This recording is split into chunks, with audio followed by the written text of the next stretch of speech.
Olá, alunos, olá, alunas. Eu sou o professor Caio, professor de Filosofia e Sociologia da Escola Vicente de Paulo da Costa.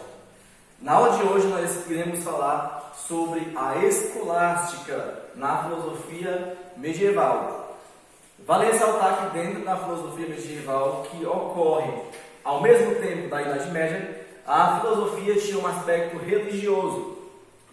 Por imposição da Igreja Católica, a filosofia perde seu aspecto racional de um pensamento coerente, lógico, e passa a ter um pensamento religioso. Então, os filósofos desse período medieval, eles vão justificar a existência de Deus, assim como a sua indubitabilidade, ou seja, não se pode duvidar da existência de Deus.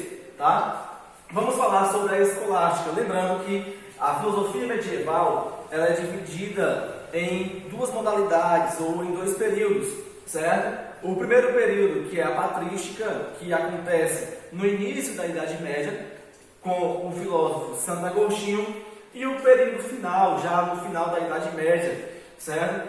Com a escolástica do filósofo São Tomás de Aquino. Então nós temos dois filósofos de maior relevância dentro da filosofia medieval. A escolástica. A escolástica, ela tinha um objetivo central, assim como a patrística também tinha. O objetivo era o mesmo: unir fé e razão, conciliar fé e razão, mas de uma vertente diferente. Daqui a pouco nós chegamos a essa vertente. A escolástica recebe esse nome por causa que ela representa uma escola de formação de padres. Eles buscavam formar padres. A Europa, ela estava dentro de uma conjuntura social onde a Igreja Católica queria cada vez mais ter espaço na sociedade, implantando o catolicismo, implantando o cristianismo aos pagãos. E para que essa prática pudesse acontecer, era necessário formar mais padres, formar mais bispos.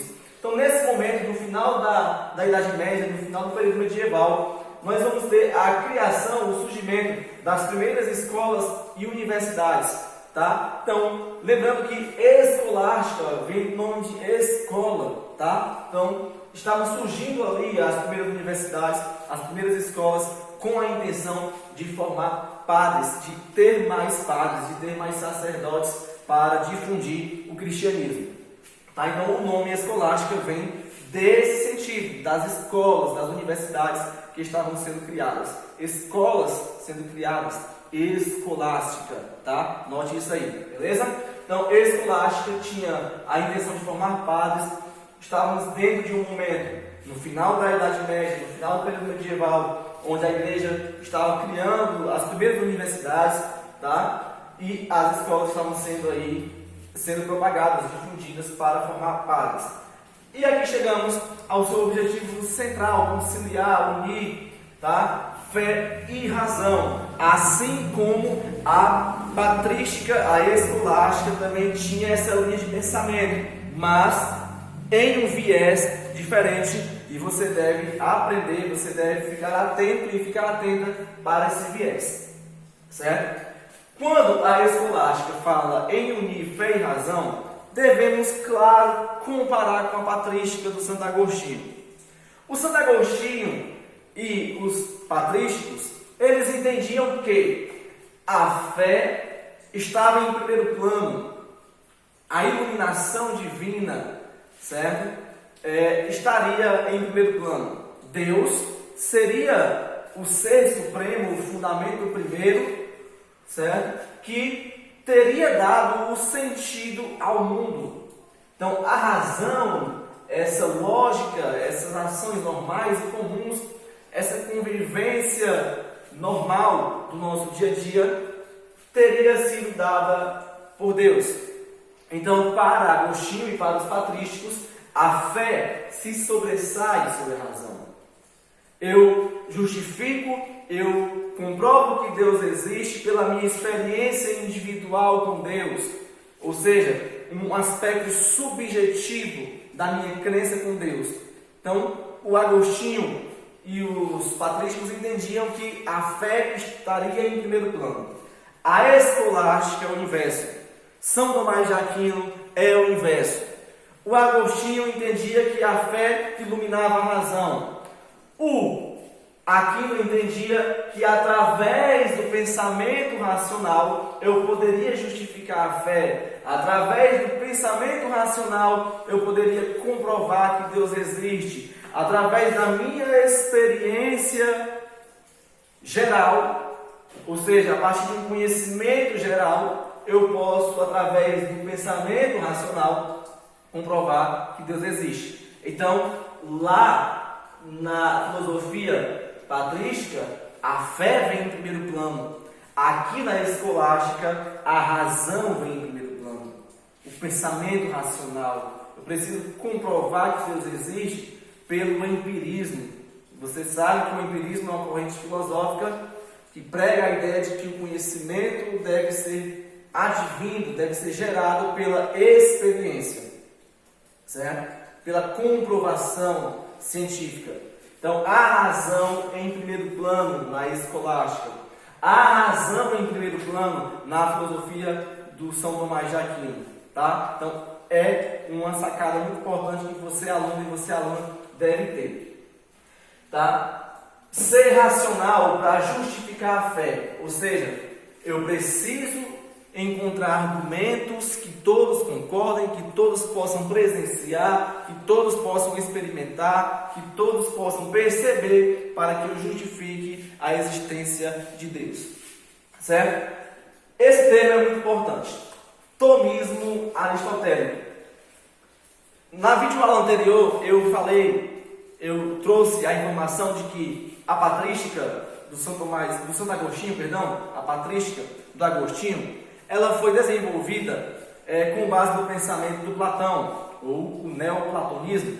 O Platão é aquele filósofo do mundo das ideias, de que o conhecimento ele está no mundo das ideias e que o homem, através do contato com esse mundo das ideias, é que vai obter o conhecimento. Então, o homem não gera conhecimento, tudo está nesse campo ideal, imaginário. Ele traz uma influência patrística. O Aristóteles, como já foi ensinado no ano letivo anterior, partindo do ponto de vista que essa aula é para o segundo ano, no primeiro ano, vocês viram que o Aristóteles ele trabalha muito com a questão da lógica. Vocês lembram desse maravilhoso conteúdo, né? A lógica, ela determina a coerência, certo? Ela determina a razão, ok? Então, a escolástica, ela desenvolve o seu pensamento com base em Aristóteles. Uma vez que a patrística desenvolve o seu pensamento com base em Platão, a escolástica desenvolve o seu pensamento com base em Aristóteles. Você deve saber disso.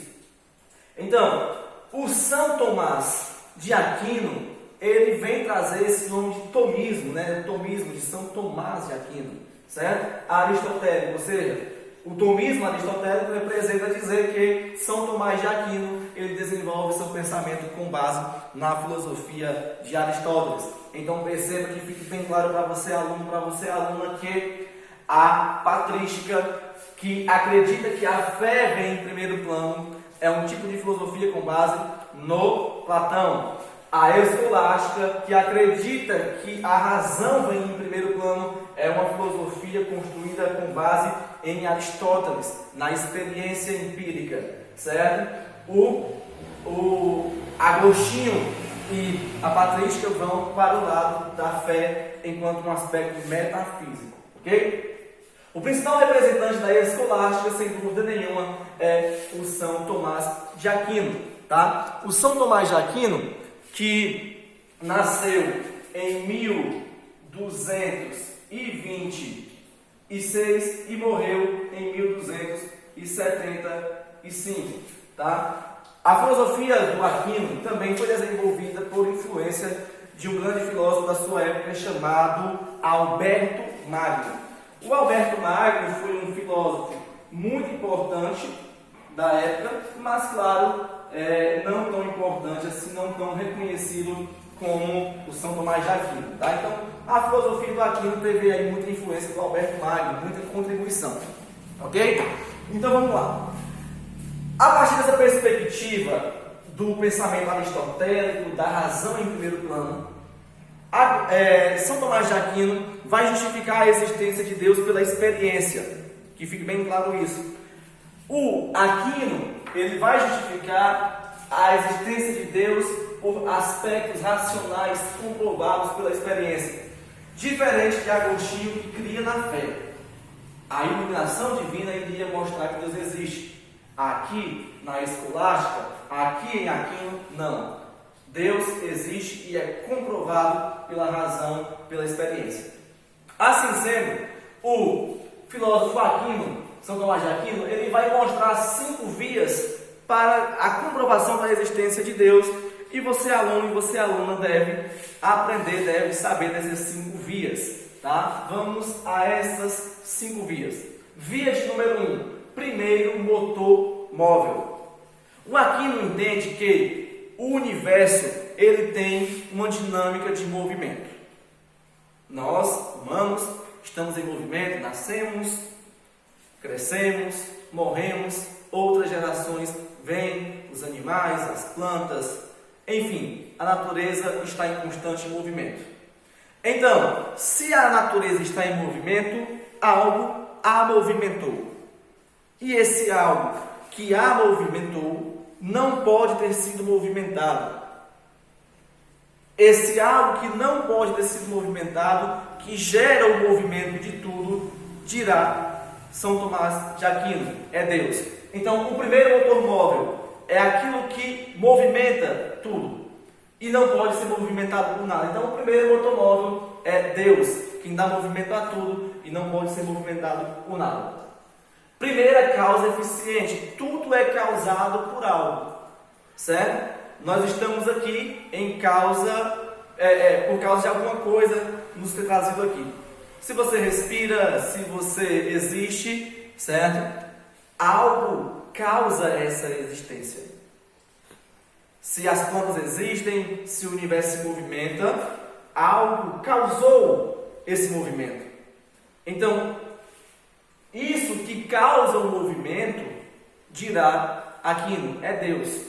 Essa causa que gera o movimento não pode ser causada por outra coisa.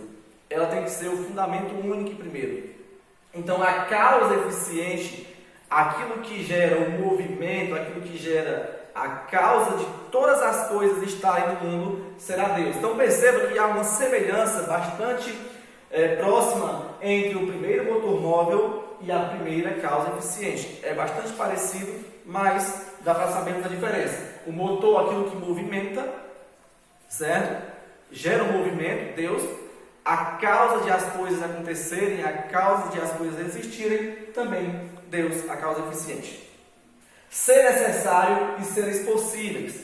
Nós humanos, por exemplo, nós somos seres possíveis. Como assim, professor? Não entendi. Somos seres possíveis? Sim, nós somos seres possíveis. Ou seja, eu existo, mas eu poderia não ter nascido. Você existe, mas você poderia não ter nascido. Então, você foi possível nascer. Você existe, então foi possível você nascer. Certo? Então, nós somos seres possíveis. Tudo que está no nosso meio, as plantas, os animais, por exemplo, são possíveis de existir, mas poderiam não existir. Então, uma vez eu existindo, uma vez você existindo, foi possível você existir. Então, se é possível você existir, alguma coisa determinou que é possível você existir.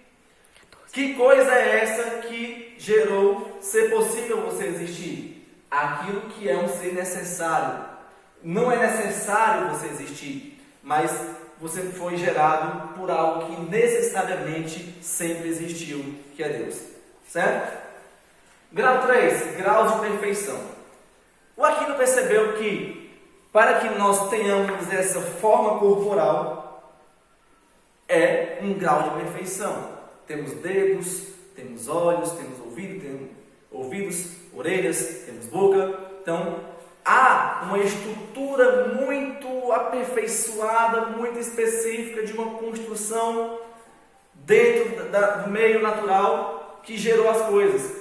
Então, esse grau de perfeição, essa forma perfeita que fez nós sermos assim, de forma perfeita, só pode ter sido advindo de Deus.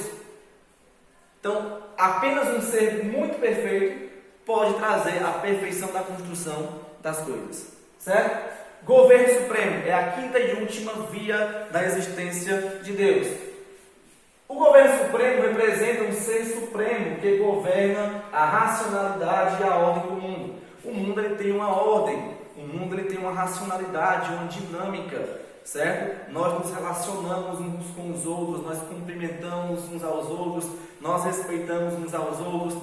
A raça humana, ela respeita o habitat natural dos animais, certo? Ou pelo menos deveria respeitar. Então, há uma dinâmica, há uma estrutura, certo? Regida no universo, regida no âmbito natural. Então, essa regência, essa racionalidade, essa ordem do mundo só pode ter sido criada por um ser supremo, por um governante supremo. Esse governante é Deus, tá? Então essas são as 5 vias para a explicação racional da existência de Deus em São Tomás de Aquino. Foco nos estudos.